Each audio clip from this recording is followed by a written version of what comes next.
Start. परिच्छेद. अध्यक्ष महाराज, सन्माननीय सदस्य श्री सुदाम देशमुख यांनी हा जो ठराव मांडला आहे याला मी पाठिंबा देत आहे. ठरावातील आशयाबाबत गैरसमज झालेला आहे असे मला वाटते. ठरावामध्ये स्वच्छपणे असे म्हटले आहे की मराठी भाषिकांच्या संख्येला ओहोटी लागलेली आहे. मराठी भाषिक म्हणजे भूमिपुत्र असा अर्थ होत नाही. मुंबई शहराविषयी असे सांगितले जाते की मुंबई शहरामध्ये मोठ्या प्रमाणावर इंग्रजी वर्तमानपत्रे आहेत. तशी ती असतील तर आम्हाला त्याचा अभिमान आहे.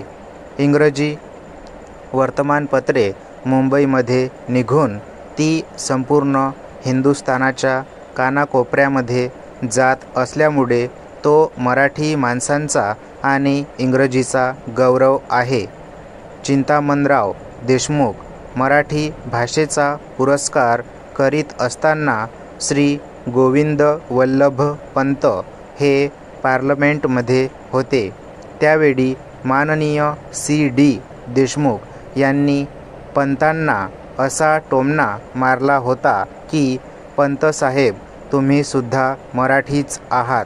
तुमची यापूर्वीची कुटुंबे महाराष्ट्रामध्ये होऊन गेली आहेत आणि त्याचा मला अभिमान आहे. मराठी भाषिक दुसऱ्या प्रदेशामध्ये गेल्यानंतर तो त्या प्रदेशातील भाषा बोलू लागतो. म्हणून ठरावातील आशय असा होता की येथे कोणी येत असतील तर त्यांना येऊ द्या. त्यांना मुंबईच काय पण नागपूरसुद्धा अडविणार नाही. मराठी भाषिक उत्तम हिंदी, इंग्रजी किंवा कोणतीही भाषा बोलत असतील तर त्याचे आपल्याला भूषण वाटले पाहिजे.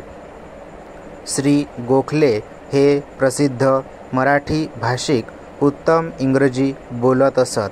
आपल्याला जर मराठी भाषेचा अभिमान असेल तर तेथे जे कोणी येत असतील त्यांचा आपण मराठी भाषिक केले पाहिजेत.